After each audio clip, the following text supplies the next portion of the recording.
And please, there you go. And please, if you could put yourselves on mute, unless you're one of the speakers, then that would be great. There will be a chance for question and answers at the end when you can unmute yourself, but if you keep yourself on mute, that would really help. Okay, right, so thank you very much for coming this evening, and you're all very welcome to this special evening that we've got lined up for you. I'm Keith Armstrong. I'm the project manager for Bolton Christian Community Cohesion, and myself, Hilary and Dave Smith, who are on the recording this evening, are all part of the Passion for Bolton Townwide Church Unity Group. And the Townwide Church Unity Group work closely with churches across Bolton to try and support leaders and members of leadership teams to get churches to work together and support each other across the town.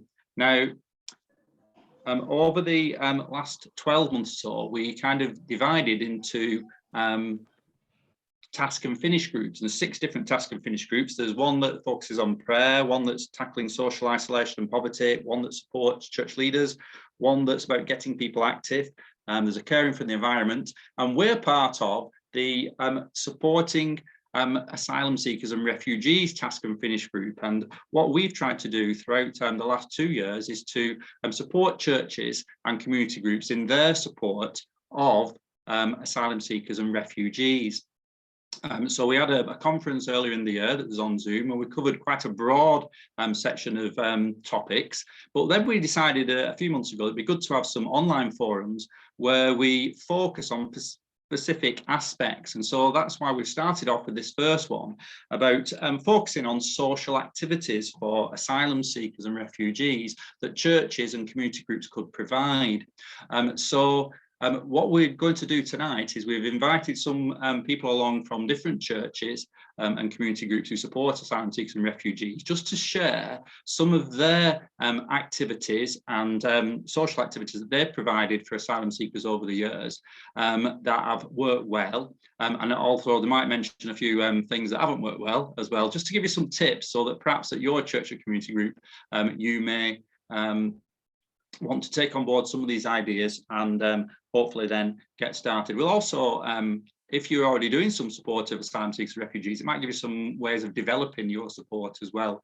So hopefully you'll pick up some good ideas and tips throughout the evening, and hopefully you'll find it useful, and then you'll be able to share them with your teams at your church. So with no further ado, that's enough of me talking. So our first guest speaker is Carolyn Lawrence, who's the minister at St Helens Road and Melbourne Road Methodist Church. And Carolyn's going to tell you about a few of the things that they've done for helping with social activities for asylum seekers and refugees. So over to you, Carolyn. Thanks, Keith, and hello everybody. Some of you I know will have heard me talk about this before, but I'll start from the beginning. Started at Melbourne Road Methodist Church, I think it was about 9 or 10 years ago, before I was living in Bolton. The church there, one Sunday, a group of families arrived who had come to Bolton as refugees from the Congo via a refugee camp in Tanzania. And so there was a very immediate need there, a group of families who needed to be welcomed and to be cared for, and to be sort of introduced into the life of Bolton and also the life of the church there. And so they set up a drop-in on a Wednesday morning, and basically they just started offering tea, coffee and toast just once a week, Wednesday morning, for about 2 or 3 hours. And I think it's really important, I think, to think it's just very simple things. It was providing a welcome, providing a safe space where people could come to meet with friends and to make new friends, and also to be able to practice using English, hearing English spoken and being able to practice conversation. And so there were a few toys available for sort of toddlers and babies that came along with their mums. And also because these families needed help with just settling into life here in the UK, they initially used to invite speakers in to talk about things like, you know, healthcare, first aid, home security, all sorts of things. As far as social events were concerned, there was a couple of the men who belonged to the church who were very keen Bolton Wanderers supporters, so they organised a few trips over to see a match, and that was perhaps one of the most popular activities, particularly involving some of the younger people who came, because as those few families were welcomed, more and more families started to join in through word of mouth, and so the sort of group of families that were connected to the drop-in grew. So football was a real winner, and there was talk about organising some football matches with teams from other churches, but sadly the men who were all sort of keen to organise that, sadly we lost them back in 2016, and we've not had any sort of keen football fans to sort of lead that. But that, I think football is a really good way of getting people involved. Other things that we have done is sometimes craft activities, just simple crafts around Christmas time, and baking as well. That was a very popular activity, but that could only be done by a small group of people because of, you know, fitting in the kitchen. But sort of baking cakes was really popular, especially if they could be eaten on the day as well with our coffee. The families love singing, and there was particularly a couple of people that used to love leading singing, so we've had a lot of singing in our drop-in meetings, and we've had a few trips out. Well, every year we organised a seaside trip to St Anne's. We'd hire a bus. One year I think we hired 2 buses, and we took families over to St Anne's for a day on the beach, and that went down really well, especially for some of our children who'd never seen the sea before. Well, didn't really see it at St Anne's, but they loved playing on the beach. And also one of the Methodist churches in St Anne's always welcomed us at the end of the day for a cup of tea and biscuit, and opportunity just to gather ourselves before heading back to Bolton. And closer to home, we've had picnics at Asylum Park in the school holidays, and we did take a small group to the town hall, and the mayor gave us a guided tour of the town hall, and that was really interesting, and the group that went, we enjoyed that as well. And then we have also had a volunteer giving English classes as well, and that's been particularly valued by a group of women with babies, because you can't go to English classes at the college with babies because there isn't any creche facilities. So to be able to just come along to the drop-in with your babies and have some English classes has been really valued.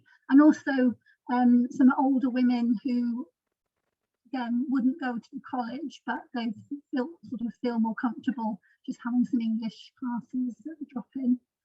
And sadly, we've tried to meet on Zoom during the lockdown, but that hasn't been very successful because either our members haven't had access to the technology, or they've had a device but it's been used by their children for schoolwork. So we're hoping to get back to meeting in person soon, and we can start planning some more activities for the future.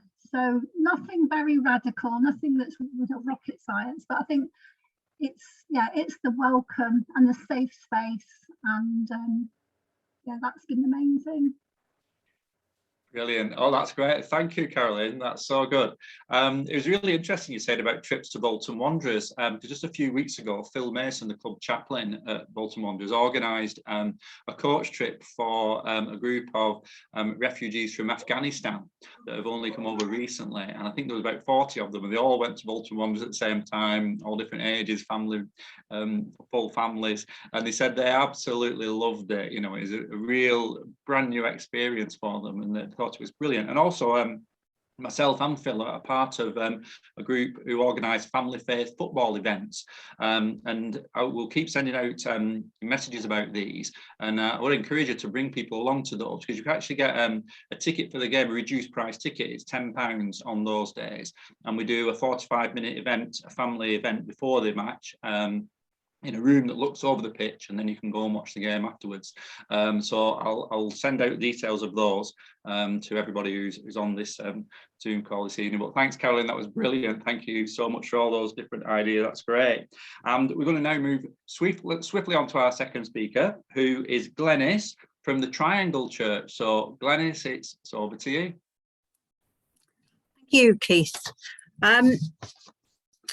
I must confess, the activity we do is not for asylum seekers as such, but a lot of what we do at our Knit and Natter group could be adapted very well to anybody who is working with asylum seekers. And I'm just going to run through how we set up the logistics of running the group and the sort of activities that we do on a sort of fairly formal basis. The Triangle Methodist Church Knit and Natter Group was created in 2014, and that was following a request from the community to provide a friendly and safe space for people of all ages to meet. The intention of the group was to provide companionship, friendship, combat loneliness, and to share skills if we were able. We meet from 10:30 to 12 on a Tuesday, which gives everybody time to get up, but also if they don't want to stop, they can be home in time for their lunch as well. It isn't an organised session as such, and people arrive and leave when they wish. We meet all the year round, except for Christmas and Easter. I don't normally keep a register, although I suspect it might be a good idea, but we have been keeping it during the COVID period from when we went back. And everyone comes when they feel like coming. If there's something else on a Tuesday, then they don't come. Some of our members do join in the prayer session in the worship area before joining us, which is rather nice. And they aren't all church members either. The group meets in a room, and our particular room, we have the tables and chairs in a rectangle, and it's large enough to provide seating comfortably for about 28. But it isn't overwhelming and impersonal. And this gives everybody an opportunity to see everyone in the room, enables them to wander around and see other work should they want to. Some people don't move at all, but some do. A good light source, preferably daylight, is helpful for this session as people are sewing or knitting, whatever they're doing. But it's not essential to have the outside light, but daylight's preferable, I would suggest. Our ladies do tend to gravitate to the same seat each week, having built up friendships with the people around them. And we do try and get them to change seats now and again. And also every now and again, we give them sticky labels with their name on, so that those who have forgotten somebody who sits the other side of the room will perhaps remember and go and have a chat with them, which works quite well. We originally advertised and extended our numbers by word of mouth. The group runs pretty much by itself, but it does need somebody to take names. We ask for names, and all of the personal details are optional. So some people will give me their name, address, telephone number, mobile number, email address. Some we have in the past just had somebody and their mobile number. So it's just a way of sort of keeping in touch, but we don't pressure anybody to give us anything that they don't want us to have. The lead person, I say you usually need a lead, but with the help of others who are confident enough, we keep an eye on anybody new, anybody needing to talk, anybody who's not been for a while, who doesn't seem to be engaging with everybody else. And in other words, we're providing a form of pastoral care for them. In accordance with the GDPR, the details given to us are kept in a safe place and not shared without permission. So I actually keep the book at home in a drawer. Despite being open to everyone, all our present members are ladies aged between 55 and 99, soon to be 100 lady. We have in the past had a young man with additional needs, and his carer that came, it wasn't too bad when we had the female carers, but the male carers got fed up. He used to sit and knit. We also had a period where we had a mother and a baby. She was on maternity leave. But I need to say at this point, we're not geared up for children. Very occasionally we get a couple that come in with the grandmas at half term, but that may not work with the asylum seekers, but it may work with the grandmas perhaps. We also have a 60-year-old with additional needs who's independent, but she enjoys the fellowship and looks forward to it at the beginning of the week. The ladies arrive by different means. Some of them walk, some of them drive, some of them get the bus, some get ring and ride, some share a car or a taxi. So they just come, as I say, if they're not local, they will come by another means. Despite the name Knit and Natter, it was supposed to be Knit, Natter and Stitch, but I couldn't persuade anybody to take that on. So we ended up being just Knit and Natter. Our activities do include a lot of other things: crochet, patchwork, embroidery, card making. We have one lady who does watercolour painting every week, and another lady in her 90s who sits and colours in these ones that you get these days for mindfulness, and she's happy to do that. I've been known to spend a couple of weeks mending net dancing dresses for 3-year-olds for a dance class. So you can so do what you want. And having said all that, we do have members who come and all they do is chat. They don't do any sewing or anything. Pattern, wool, fabric, etc. shared at times, and everyone seems happy to give advice. They will teach skills if they've got the skills, if anybody wants to learn. Other skills are often used to help others. For example, a lady who can only knit garter stitch and has a blankets crocheted around the outside by another member. Another one who knits beautifully but can't sew up very well, so somebody else will sew up. And we have another member that, when we knitted angels last year, was very happy to put decorations and flamboyant hair on them because the other people didn't like, just like the plain angels. A large proportion of the works created is brought from home. The sweaters for the grandchildren, cards for personal use, but we often do get requests from various charities to make items to help other people. We do get a lot of wool, fabric and knitting needles given to us, or crochet hooks or whatever. So, the women are very generous when they're clearing out the mum's house or something to donate this sort of thing. We just finished knitting hats and scarves for the homeless in Leeds, and are now knitting baubles and stars for distribution by the Methodist women in Britain in the Methodist circuit. We've created felt birds, hearts, owls, flowers for our church cafe tree, covered the outside tree with knitting. We had it was there a lot longer than it should have been because of COVID. And we've made knitted angels, Easter chicks, hearts and items for our craft fair and Christmas tree.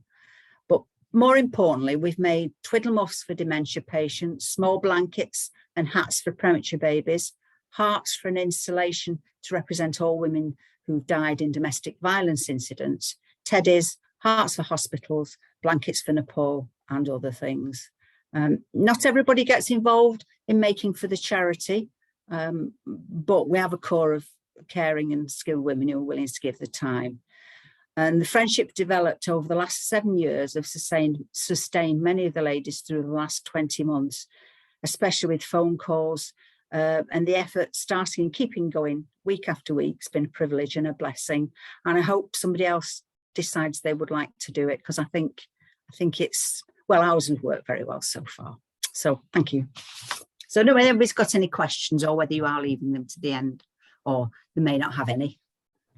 Oh, that was brilliant. Yeah, we'll do some questions and answers at the end, Glenys. Thank you so much. Okay. And thank you so much for giving us so much of the detail of the setting up and running of the your project as well, because that's important, because that can be applied to lots of different types of activities as well. And I think what came across is so important is that when you're thinking of doing activities for asylum seekers and refugees, you don't have to set up something new just for asylum seekers and refugees. It's so important to have things that you're doing already, and then invite asylum seekers and refugees, open up for everybody, and perhaps adapt in some way, adapt your activity, perhaps with the language or whatever, so that they feel welcome and can feel though they can join in. But it's also a great opportunity for practicing English, isn't it, for something like that, because there is a lot of chat that goes on whilst you're doing the activities. So lovely also that you do so much for different charities. And I think that would be a real great thing for asylum seekers and refugees to feel as though that they are contributing to the society that they are now living in. So that is brilliant, and there's so many great ideas there. And it was interesting also about how you mentioned about how people get there and getting there and back, because also that is important if you're inviting asylum seekers and refugees along, about how they would get there. Do they know where the bus routes are? Do they have transport themselves? If not, how are you going to get them there? Do you need people to pick them up? Do they need to use ring and ride and things like that? So there's so much in that, Glenys, that it can be applied so much to so many different activities. So it's great to kind of hear all the different detail about how you set it up and how you run it, and the GDPR and all things like that. It's so important that it can be applied to so many. So thank you so much for that, Glenys. That was brilliant. Thank you. Thank you. And now we're going to move on to Kath, and Kath is part of the Destitution Project in Bolton that many of you will have heard of, which is a group which has supported asylum seekers and refugees for many years now. So Kath, it's over to you.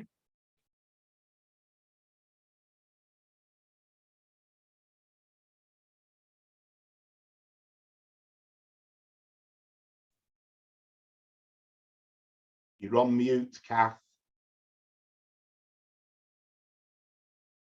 Kath, you're just on mute. Couldn't see that on mine. Sorry about that. Yeah, you're back now. I've not Zoomed for a number of months, and you forget what to do, don't you? Well, I do.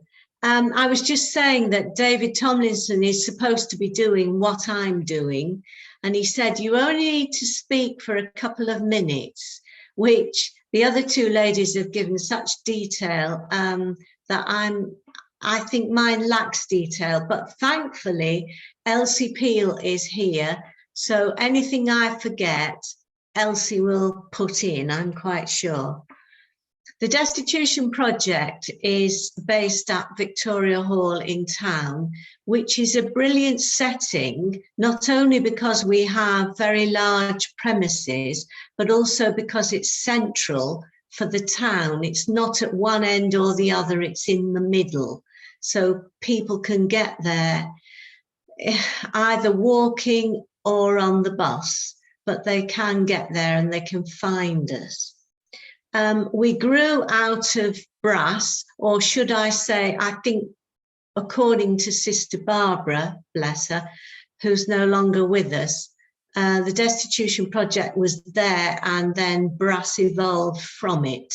So we have continued, and we've got a long history.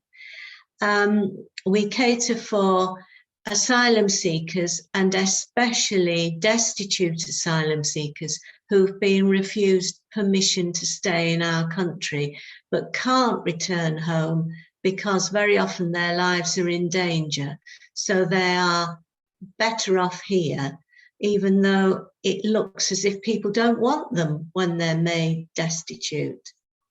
Our caseworker is essential in all this. She fights their battles for them and has a lot of success in putting their cases forward. we meet on a Wednesday, but she works Mondays, Wednesdays and Fridays. But the drop-in itself is open on a Wednesday, officially from 10 o'clock until about 3. But if anybody comes a bit earlier, then they're welcome to come in out of the cold. And at the drop-in, we have free tea, coffee and biscuits all day. We offer a free hot vegetarian meal at lunchtime. One of our asylum seekers is a barber, and he has been moved from Bolton to Oldham. They are often moved around, and it's such a shame because they're starting to put, well, you could almost say put roots down in Bolton. He was always very happy here, but they've moved him away from most of his friends to Oldham. So we pay his bus fare, and he comes in on a Wednesday and dons his black top and cuts people's hair, mainly men, but he does a very good job of it. And you can tell he's thrilled to bits to do that because it's giving him a bit of kudos. We have table tennis and snooker. We have a clothes room where people can go and get clothes, obviously free. And there's also things like sheets and towels and pots and pans. And if anybody wants anything in particular, they have to request it. If we haven't got it, they request it. And we try and get it for them for the following week, even if we go and spend some money. We have a food room, which is the equivalent of a food bank. And there's a number of churches and schools who are very supportive of us. They collect mainly tinned goods for us to dish out each week. But we also spend some of our money on buying things for the food bank. People who have food from the food bank, pre-COVID, it was just the destitute asylum seekers that we supported. But during COVID, a lot of them were moved out of Bolton nationwide, and they haven't all come back. So our numbers of destitute are quite small, but still people have been extremely generous with food. We don't want the food to go off. So anybody that turns up, if they're an asylum seeker or even a refugee, we have been giving those people food parcels for the past few months since we reopened in about, I think it was March, we reopened. During COVID, those who were on the destitute list were given vouchers for supermarkets so that they could go and get food. They were not without. We have as well in our big room, we have an art table. We have a lady who's very artistic and she sits down with them and gets them going on some sort of painting or artwork. But she said last week, some of the young men, we have mainly young men, some of the young men weren't that bothered about doing art, but what they were interested in was just chatting to each other. So she thinks she's going to rename her table, instead of an art table, a friendship table. We also have English classes headed by Elsie. Elsie is our chief person to do with teaching English. Now, in the good old days before COVID, we used to have very big groups learning English. But of course, we can't do that anymore because of social distancing. But we have started the English classes again, and those who are coming are very enthusiastic. We used to have loads and loads of ladies turn up. Now we've just got a few. But Elsie bats on with the young men. I think at times they need a bit of a push more than the ladies do, to crack on with their English. So that's how we are today. But in the past, you were talking about football earlier on, and in the past we've had at least a couple of visits to Bolton Wanderers. I think the man who organised them at the time, I think he got free tickets. I wouldn't swear to that, but I have a feeling he did. And so we just had to pay for the coach. He also looked into doing five-a-side football. And for a while, we had a young man come in from mental health who used to get people to, well, the men together to do five-a-side football once a week. Elsie's taken her group to Smithers Hall to look round. And we have had a close liaison with the Octagon Theatre, who've led a ladies group, dancing, music, theatre work. Obviously, these last few ideas that I've mentioned, we haven't done post-COVID, or with COVID, I should say. But they are ideas as and when things lighten up a bit. I think that's me done. That's great, Kath. Thank you so much. That's really good. Some little things I picked out there. What's was interesting with you mentioned the Bolton Wanderers, and I think that you probably did get free tickets. And Bolton Wanderers in the community do offer sometimes these free tickets and free visits. And I think the one with the Afghan refugees recently, they all have free tickets as well. So that does happen on occasions. It's worth inquiring with Bolton Wanderers in the community if you'd like to do a trip, because they might be able to put something on that actually is free. It doesn't cost anything for the tickets. Very interested also about your visit to the Smithers Hall, because it's amazing. Bolton does have so many different historic places and museums and lovely places to visit. You don't have to travel too far, and so it's lovely that you take them to somewhere like Smithers Hall, and there's Hollywood and other places around town, and it's really nice to be able to go on visits and things like that. But also it was good to hear about your link with the Octagon Theatre, and I think that's really important as well, is that don't feel as though you have to just provide everything yourself. If you've got resources nearby who can provide activities or come into your centre to actually provide the activity, then make the most of them as well. And I know the Octagon Theatre do so much different things like dance and drama that they'll do with different groups. So it's really worth inquiring with local groups like amateur dramatic groups and people like that that are perhaps near where you're located, who might help you.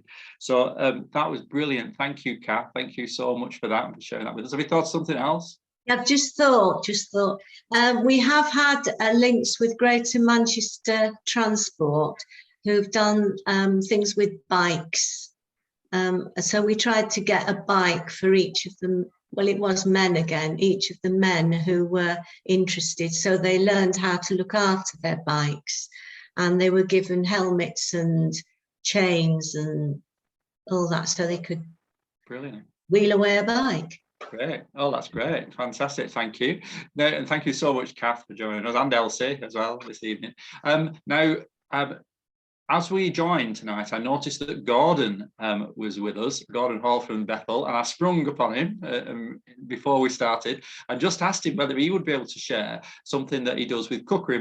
Carolyn earlier mentioned about baking, and when we had our conference earlier in the year, Gordon was one of the speakers there, and he introduced us to a gentleman called Kovan, who had done quite a bit of cooking with. So I said to Gordon, can you just share us a little bit about what you did and how that worked and how successful that was? Thanks, Keith.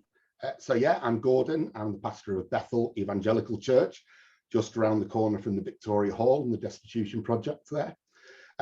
Carolyn, you've stolen most of my thunder. Everything that you said really was excellent. I think it's often less about what we do and more about the time that we give to people.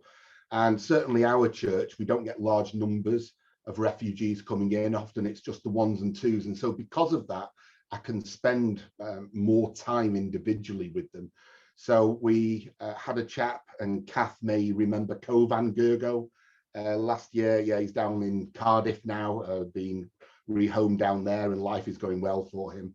But you know, he came in with a lot of need, but you know, just very lonely and just needing somebody to be able to take time with him. So I would meet with Kovan once a week, and I wouldn't say that I showed off my cooking skills because they're pretty much at zero, but we would, rather than just getting some food from the outside, which we'd do occasionally and eat together, we'd actually cook together. And that, I really found that bonded us together well. And then after a few weeks, he wanted to show off some of his cooking abilities, and so we went to down to the market and grabbed some stuff that I'd never seen in my life, and I ate food that I'd never seen in my life, and that was great because, you know, he wanted to bring his culture and show me what he could do and what life was like back then. So we were able to discuss all of that. So that's one of the things that we've done, and out of that, we now have a Bible study on a Wednesday evening. If you're going to send anybody, do let me know. I need to know how many I'm cooking for. But I do a simple meal. Last week I did a curry. The week before it was meatballs in a tomato sauce type thing. But again, it's about a very simple Bible study, but around food and around fellowship. So we get between 5 and 10 people, both a mixture of refugees and even church members coming along. So that's good. And then really picking up from what Glenys had said, we do a crafternoon. I was going to call it knit and natter, but last minute it became crafternoon. And again, it's very unmanaged. So I'm there, I open up, but everyone just brings their own thing. What we found with a few of the refugees that come along, it's an excellent way for them just to plonk themselves down next to somebody. Sometimes we need to open up Google Translate and get the conversation going, but I find usually women are wanting to sit down, be with people and just feel like they belong and practice those English skills. One of our ladies, Paris, is an amazing artist. So she can do magic with pretty much any materials. And we all stand there amazed and give her a round of applause. But yeah, she wants to show off those abilities and help others who are doing things as well. But the breaking down those language barriers and helping people with the language really helps in those crafting sessions. But that one-to-one cooking, if you have that opportunity, really works well. I've done that twice now, so Kovan and somebody else. And that was pretty much it, Keith. Thank you. Brilliant, thanks, Gordon. I'm sorry I sprung upon you.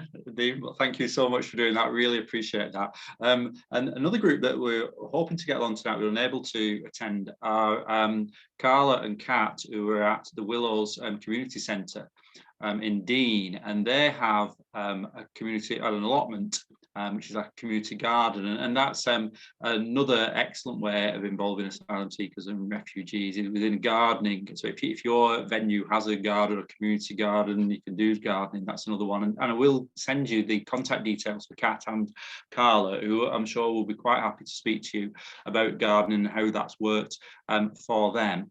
I'm currently part of something called the Bolton Unity Project, and Bolton Christian Community Cohesion works alongside the Hindu Forum, Bolton Council of Mosques, Bolton Interfaith Council, Bolton Wanderers in the Community, and the Bolton Solidarity Community Association, 6 groups altogether, to provide activities that bring people together from different backgrounds. And one of the things that we've done so far this year, which has proved really successful, is walks. And we've done community walks and invited people from all different backgrounds to join us on those walks. They've all been around the Bolton area. And if your church community group does have a walking group, this is something that really, really does work well for mixing people. We find that if you go on a walk, you find that you're walking next to one person or a couple of people on the first part of the walk, and you chat to them. And then if you stop briefly and then start again, you find that you're stood next to somebody else. So they're kind of natural mixers. They really do mix people together just naturally, and you do find that people will chat to many different people throughout the walk. it's been lovely as well. We've had so many people from different backgrounds who joined us on that, and it's lovely when they say, we had an Hindu family who said, oh, we've lived in Bolton 30 years, but we've never been here before. And we were just near Smithers Hall. It wasn't too far out. It was surprising how many people haven't been to the different aspects around town. And there's some lovely, lovely walks around Bolton. And if you want some suggestions for different walks, I've got a whole bank of those that we've used at our church walking group and for the Unity project over the years that I can share with you. So if you need any little routes or suggestions of where to go, we've got some that start at playgrounds, children's playgrounds. They're great because the children can just play on the playground as you're all meeting, and you can chat, and then you can go on your walk, come back, and then once again the children can go on the playground, and then the parents can have a chat together. So I've got lots of different ideas, and I will share some of them with you when I send you a feedback email over the next few days. Now, our final speaker is Justin Kennedy, who's a minister at Haywood Baptist Church, who's been working with asylum seekers for a long time. And when we asked them whether they'd be able to join us this evening about the social activities, and unfortunately he's been to London today, so he's unable to attend with us, but he's made us a little video. Now, in the video, he does parts focus on social activities, but he does tell us a little bit more about the whole story of how they started supporting asylum seekers, and then the journey that they went on. So there's a little few extra things as well. It's not just focused on social activities, but it is really good. So we thought we'd really like to show you the whole video. It's about 15 minutes. But I think you really enjoy this, and there's lots of different ideas, and it really does show the journey that Justin and the team at Haywood Baptist Church went through. So we're going to see if we can share my screen now. So Hilary and I practiced this afternoon, so we'll see if it works. And here we go.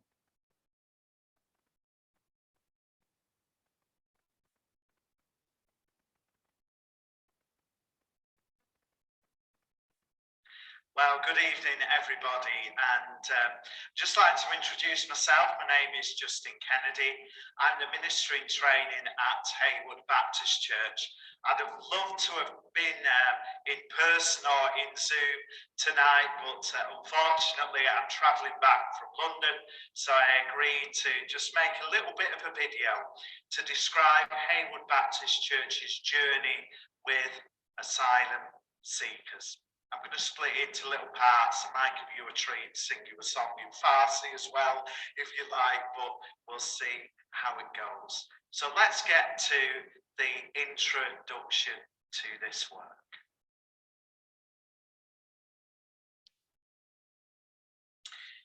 It was round about October 2015, towards the end of October at least, when one Sunday morning we had 3 or 4 very interesting looking men in our congregation. They'd arrived quite early as the band were warming up and practicing our songs, and I mistook them for being congregants from another church who wanted to use the building for a baptism.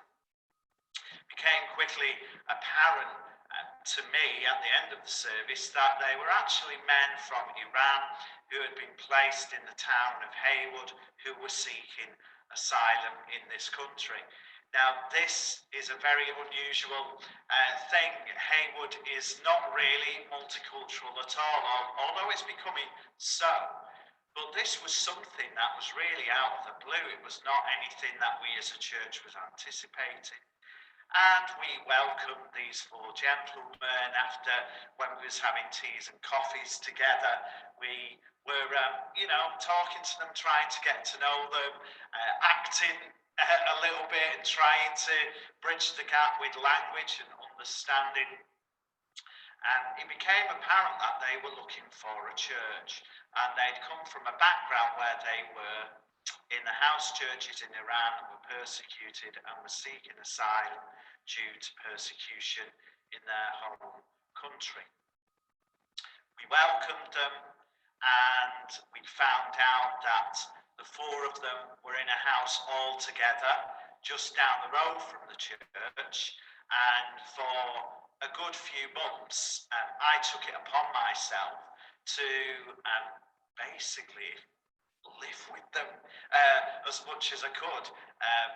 The whole house where they lived was full of Persians, and the majority of them were either fleeing persecution because of conversion to Christianity or for other reasons, but they were all interested in knowing about the way of Jesus Christ.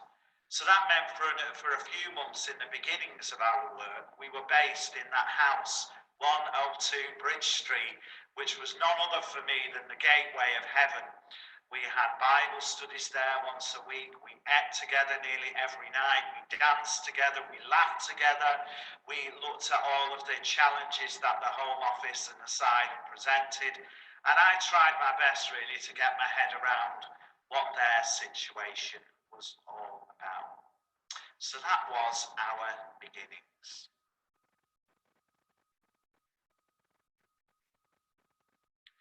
After a number of months, we realised that we needed to reflect and adapt, particularly what we was doing as a church, to ensure that we integrated this new and very different community into our very white, perhaps you could say middle-class church community.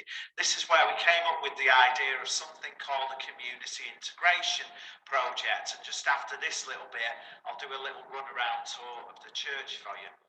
We decided that what we would do is we would start to house our Bible studies within the church, usually on a Monday, Tuesday or Wednesday afternoon. We began to think about whether we ought to use some of the skills in the church to do some English teaching to supplement what they would be doing at college. We had one of our members who was a retired deputy head from a local school. He went and did an ESOL course so that he could deliver some English teaching, and we reconfigured a couple of rooms downstairs to enable that. We also realised that because Middle Eastern people are primarily social animals, they love to eat together, to dance together, to be together. We decided as well that one night a week we would host a community inclusion project night, and we did that in the downstairs of the church, which I'll show you shortly, where we played games, we ate food, we danced together, or we did many things that we would have never have done together as a UK-based Indigenous church. We also looked at the materials that we use in the church, so we started to put up our Bible readings in English and in Persian also. We tried to involve Persians in our worship, encouraging them to pray out loud in a bit more of a charismatic, open way. And we also decided we needed to learn some worship songs in Farsi, one of which I might sing for you in a minute. That's basically where we got to after about 6 or 7 months of doing the more in-house discipleship with this group. So I'm going to take you on a quick tour now and show you the building and what we do in each of the rooms.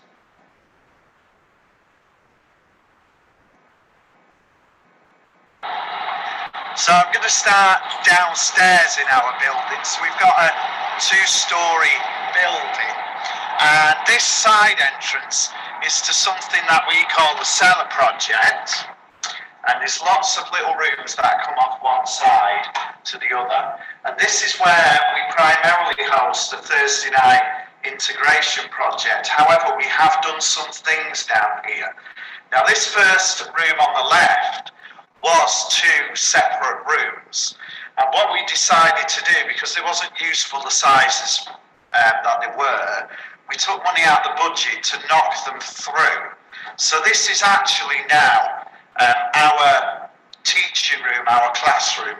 So there you go, there's a little bit of sort of English stuff over there. We managed to procure a smart board from a local school and also some bits of furniture for a classroom. So this is where on a Monday, I think it's a Monday morning, we were doing our English classes Also, it's a great room because when we've been taking the Iranians through, and some of the Kurds as well, through baptism classes, this is where we host the baptism classes. Now, as you come further down, now I apologise about this second room now because it is chocked full of furniture at the moment because we've had to store a lot of things in during COVID, during lockdown. However, this was a room that was a children's room, and what we did is we got all the asylum seekers to redecorate it, and we made it more into a living room, which it doesn't look like a living room now. We brought a pool table in here, there's furniture around, so we did used to host our weekly Bible studies in here. Now, of course, it's just got lots and lots of furniture, which we're slowly but surely giving away to the community. As one or two asylum seekers settle, then there's this resource here at the moment. Coming through here, we have like an underground coffee bar kind of thing. So on this side, this is where on a Thursday night we have teas and coffees, and we have tables set out so that we can have a bit of socialising. There's a nice little kitchen space there as well for use. There's a piano at the back. Some of the Persians like to play the piano, and also there's table football should they want to play that. Then we've also got a facility over here which we've had for years, but if in the case of any emergencies, we've got a couple of showers and we've got washing and drying facilities, particularly handy when we've had some destitute asylum seekers. That is not a sauna, that's a storeroom because the sauna no longer works. But this is a useful part for anyone who's destitute. And then we have another back room where we've got table tennis and we've got some darts, we've got some display boards that just got knocked down there. But again, this is an area that we've used on a Thursday night because Persians and Kurds love playing table tennis, and they're very good at it as well. So the last place just to show is just to nip up the stairs back into the main area where, for now anyway, we host our Bible studies in this part of the room. This is where we have our teas and coffees on a Sunday morning. And the good thing about this is we've got one small kitchen here, and then through there we've got a bit more of an industrial kitchen. So we have been able to do Christmas meals and stuff like that in this room just to celebrate some of the Christian festivals with the Persians and then explain what they're all about. Now, I said earlier about worship, and I think one of the really important things working with asylum seekers and refugees is if you can just do one easy song in their language, a worship song, it can actually mean the world to them, and especially if you can get it projected as well. And everybody has a go. So I'm just going to quickly sing you this. You will recognise it. Forgive my singing voice, it's not as good as my playing, but anyway. So just see if you can catch this one.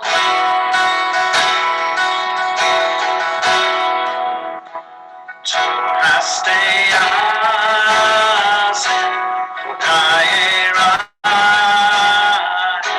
Nabi tu bala Taridu matu das Tu hasti azim Khudai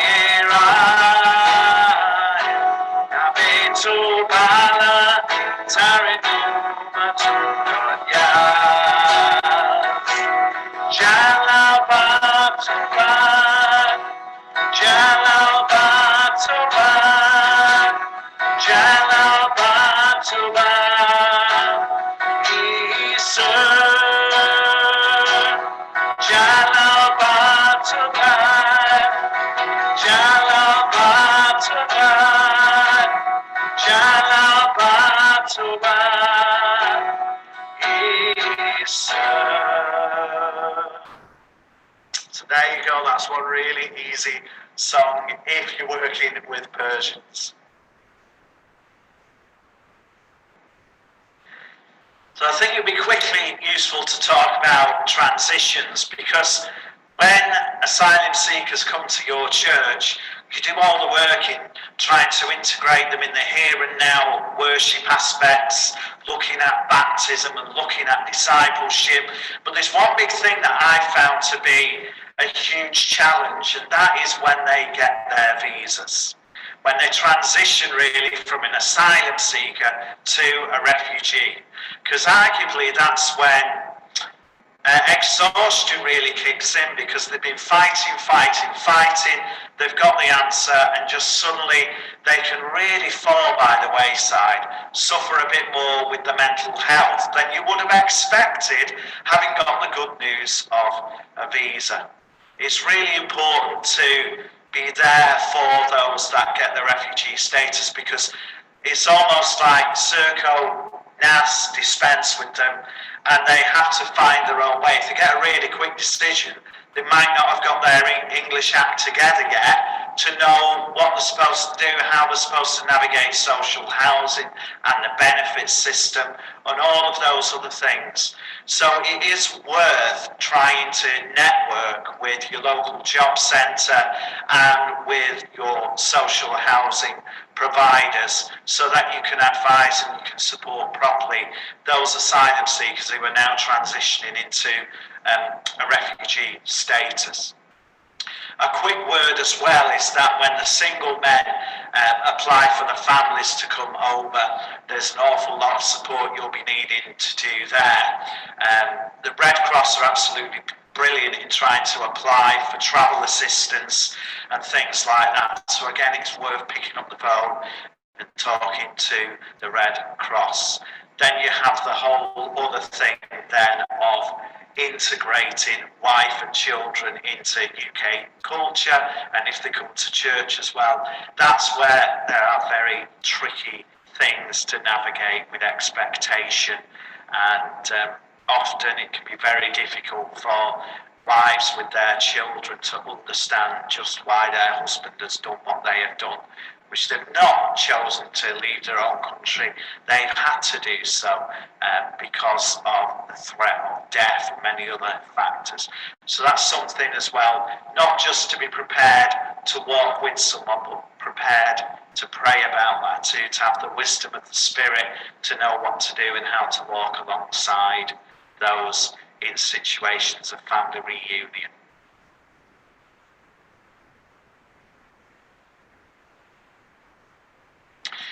So I guess I'd like to just end on learning.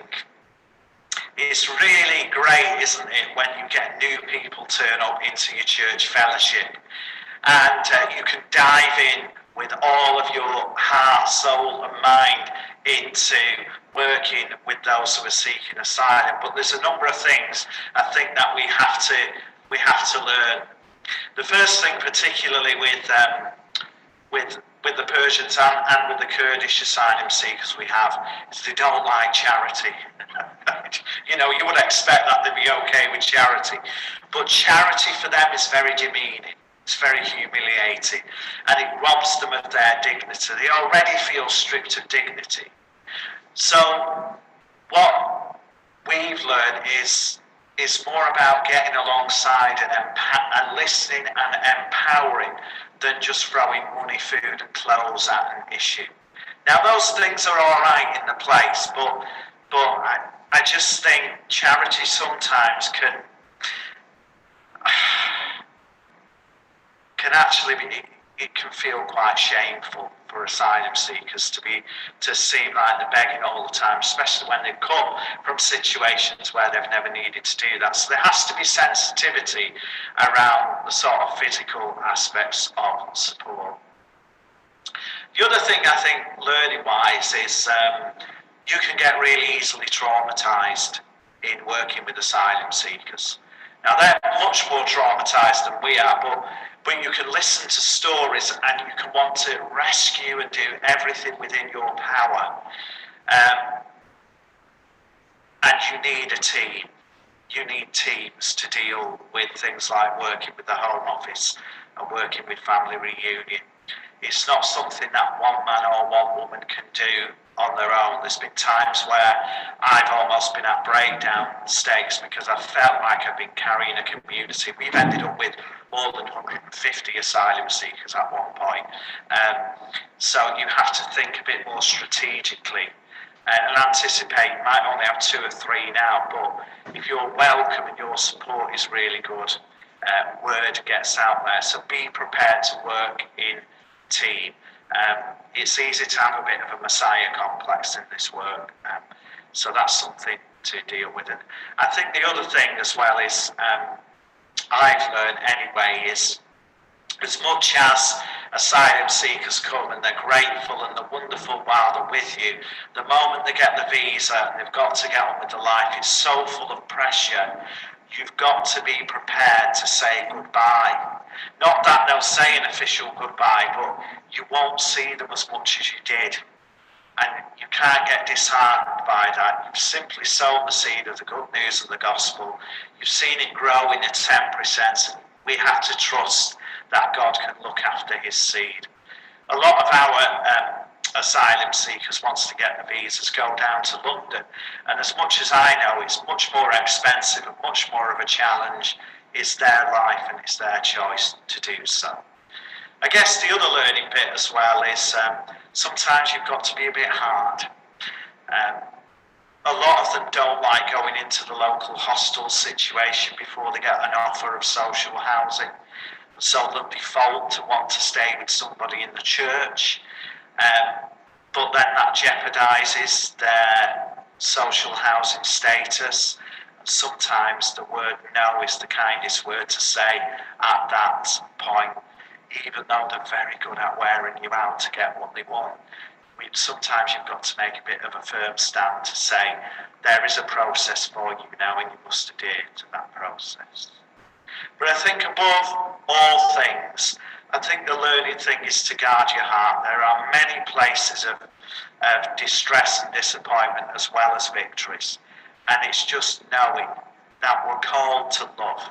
Regardless of the response, regardless of the longevity of the seed that we've sown, we're just called to be those who welcome and who love in the way that God loves us, because how many of us do you think God hasn't had a bit of a nightmare over?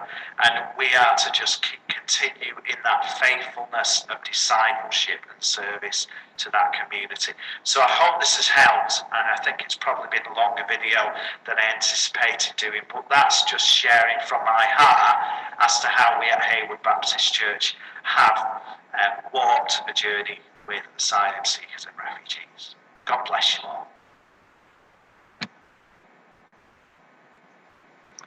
Wonderful, wasn't that great?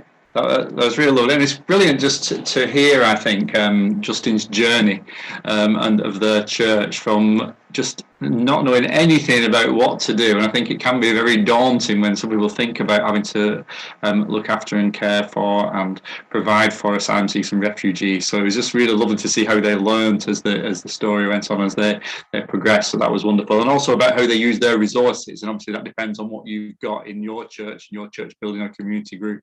They had lots of different little rooms they could use, so they used the resources well. Now we've actually gone over our hour, so I think if it comes to questions and answers, I think if you've got any questions or answers, please email them to me, and if they're specifically for a particular one of our speakers tonight, I'll make sure that they get that. We will also make sure that you get contact details of all our speakers and the groups that we work with, and in the email will also send you our little leaflet that we produced earlier on this year. And there's lots of different information for churches supporting asylum seekers and refugees. And we'll also send you the link for the recording as well, so that you can share that with other members of your church team, so they can have a look at that and listen to what we've listened to this evening. I just want to say a huge thank you to all our speakers. Thank you so much for contributing, and also to Gordon for jumping on at the last minute. But thank you so much for all those that have spoken. I hope that everybody who's attended this evening has actually I've got some ideas. I hope it's inspired you and given you that enthusiasm now and a little bit more confidence to actually go on and develop your work with what you're doing with providing support for asylum seekers and refugees. We will be having another online conference and forums over the next few months, so we'll keep you in touch about those, and we'd love to see you again. We're going to finish with Hilary, who's just going to close in prayer for us. Thank you, Keith. Let's pray. Father God, we've just heard Justine say that we are called to love, and that is indeed what you call us to do, to reach out to asylum seekers and refugees and to anyone who chooses to come to our churches. We thank you for all the activities we've heard about tonight. We pray that you will lay on each of our hearts and on all the churches across our town that desire to love, to welcome, to provide a safe space. So thank you for all these activities. Thank you for all the churches taking part. Thank you for your love and your faithfulness. And thank you for those people that you bring to our doors. May we always respond with the love of Jesus Christ. For in his name we pray. Amen. Thank you, Hilary. So thank you once again, everybody, for attending this Zoom this evening. And please do get your questions to us. If you've got any other questions over the next weeks and months and things as things progress, please get those to us. We might not be able to answer them ourselves, but we're sure we'll find someone who probably does have the answer or can help you in some way or another. So please get in touch, please stay in touch, and all the best with all the things and work that you do with supporting asylum seekers and refugees and all the other work that you're doing. And thanks once again for attending this evening. Have a lovely rest of the evening, and I think we'll do one of those things now where we all give a nice Zoom goodbye. So unmute yourselves, everybody, and we'll give a goodbye, good evening. Thanks again. Bye. Everyone. Bye, Bye-bye. everyone. Take care, everyone. Bye. Take care. Bye. Bye-bye. Bye.